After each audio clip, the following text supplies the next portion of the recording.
The iPhone 16e versus the iPhone 17e, which one should you use for your hard-earned money? Now, it's no secret that I absolutely love small phones on this channel, so the 17e and the 16e are fantastic in my mind. They are light. Now, they are limited on features. Nobody can deny that. However, I would say for most people, you probably don't need a full-size iPhone because if we're honest, the iPhones have gotten way too big. I mean, look at the size difference between the iPhone 17 Pro Max and the iPhone 17e. It is a massive difference when you're looking at the size differences of these two phones. And I know this one has a case, so don't come at me in the comments. So I picked up both the 16e and the 17e. My wife has been using the 16e for the past year. I originally had switched to it from my 16 Pro Max because of the size of the phone, so I want to talk about this. If these two phones are the smallest and lightest phones that Apple makes, then is it actually worth your hard-earned money? Let's talk about it. So I really love the design of the 17e and the 16e. I think they're absolutely gorgeous. Obviously, the 17e right here is in the little blush pink color, whereas the 16e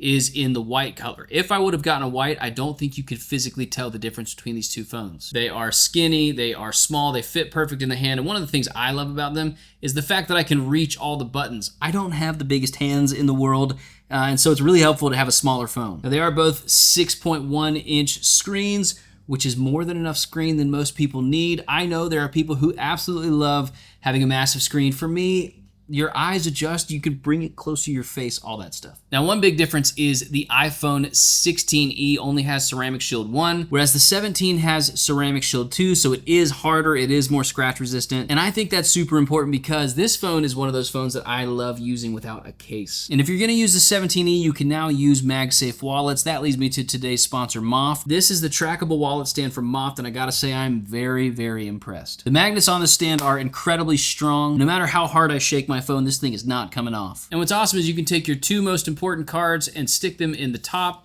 and it holds those two cards in very tight. Now, the thing that's most impressive about this wallet is the fact that it has Find My support and continuous location tracking. So you can use your phone's ability to have precise tracking and find your phone exactly where it's at. And what's cool is with the Find My support, I can also play sounds. All right, so here's an example. My wife's a chef. She needs me to go get some eggs, and I don't know where my wallet's at in my living room, so I'm just gonna hit this, try to block all that out.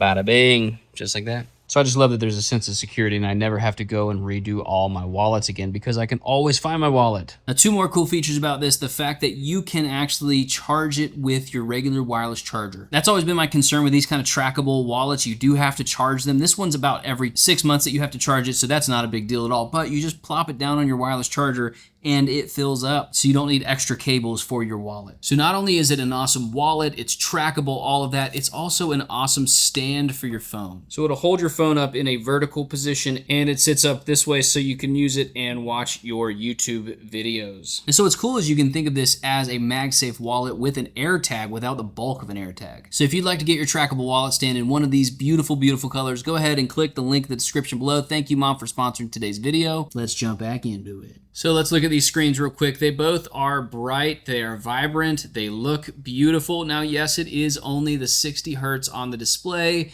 but I don't think that matters all that much. The person getting this phone is not looking for the highest refresh screen. And a big thing that I always talk about on this channel is the fact that if you don't have both screens at the same time, or like a new screen and this screen, you just don't notice the difference. Your brain fills in the gaps. It gets used to it. Now, inside these phones, yes, they are a weaker chip than all the other iPhones, but it is still a great chip. The 17 has the A19 chip and the 16E has the A18 chip. That just means it's a little bit faster. They're both 6-core CPUs and 4-core GPUs. That just means it's going to do regular everyday processing. You're not buying this phone to do video editing on and stuff. So the A18 and the A19 are fantastic chips. In fact, the new MacBook Neo runs off of an A18 Pro chip, which is just crazy that pretty much close to this chip is in a MacBook. And they both get 16 hours of battery life. Having used these all day, my wife uses it every single day, and she forgets to charge her phone most days. And so it lasts a little bit into the next day. So it's a full day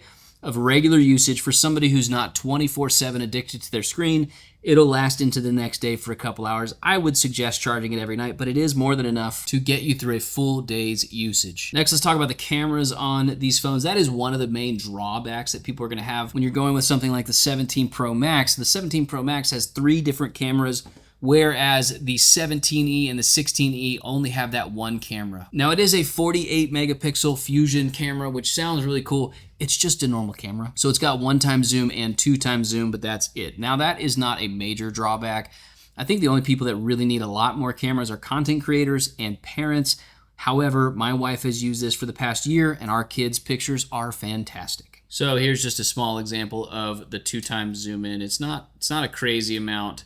But it's enough if you need a little bit extra reach. If not, guess what? You can always just walk forward and go towards something. I know, it's crazy. Now, here's one of the biggest differences between these two phones. It is wireless magnetic charging. On the 16E, if you put a wireless case or like a magnetic case on it, it wouldn't stick to it. Whereas with this one, if you put a magnetic case on it, it sticks to the actual phone. And so that's a huge upgrade for those of us who do like going caseless. Now, the only thing with the 16E is if you do get a case, which most people are, get a case that has MagSafe on it. That way it'll have the magnetic charging, because this does have wireless charging, just not MagSafe charging. And so once you get a case, you can put it on and then you get all the MagSafe accessibility. However, if you're somebody like me who doesn't like using cases, especially on the cheaper phones, it is a fantastic addition that it now has MagSafe. And the 17E has another trick up its sleeve. It does do 15 watts of charging as opposed to the 7.5 watts of charging I think that the 16E had. And so having the 17E with that fast charging is really helpful because your battery will fill up faster. Next, let's talk storage options on these. The 17E starts at 256, where the 16E only gets 128. So the 17E is a fantastic option because 128 gigs is just too small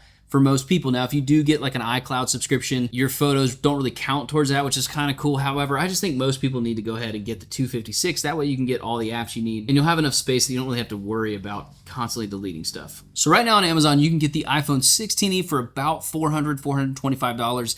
And the 17E is about $599. So if you are going to pick between these two iPhones, I would almost say go back. I can't tell which one's which. I would say go with the 16E for the $425. That is a crazy good deal to get into the Apple ecosystem. So let me know your thoughts in the comments below. Which one of these two phones would you pick? And let me know why you would go with a smaller phone like the E series of phones. Like this video if you found it helpful, sub to the channel, and I will see you guys in the next one.